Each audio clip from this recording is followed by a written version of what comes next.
Sir మొన్న air India విమానం అంటే దాదాపుగా 250 మంది చనిపోయారు సార్ ప్రయాణికులు. 314 మంది.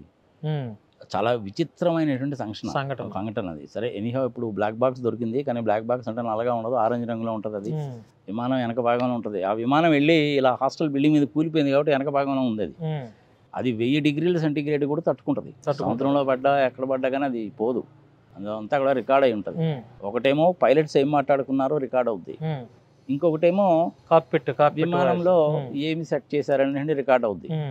అంటే అది ఏ టైప్ ఆఫ్ విమానము, ఎన్ని సీట్లు ఉంటాయి, దాని కెపాసిటీ ఎంత, దాని మ్యాక్సిమం లోడ్ ఎంత, తర్వాత విమానము రెడీగా బయలుదేరడానికి రెడీ అయినప్పుడు గాలి వేగం ఎంత ఉంది, ఎంత ఆల్టిట్యూడ్లో పోతుంది, ఎంత స్పీడ్లో పోతుంది, సంగతి సమాచారం మొత్తం రికార్డ్ అవుతాయి. 2 బాక్సులు ఉంటాయి. 2 బాక్సులు ఒక దాంట్లో ఒకటి రికార్డ్ అవుతుంది.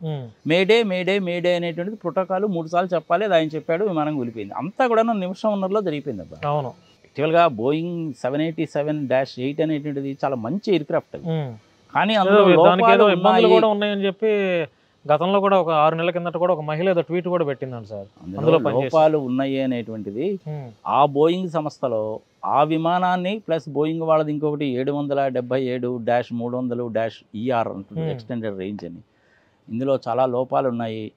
చెత్తబుట్లో పారేసిన స్పేర్ పార్ట్స్ని కూడా తీసుకొచ్చి పెడుతున్నారు. సాఫ్ట్వేర్లో కూడా లోపాలు ఉన్నాయి అని ఆ కంపెనీలో పనిచేసినటువంటి ఎంప్లాయీస్ బయటకు వచ్చి చెప్పారు. అందులో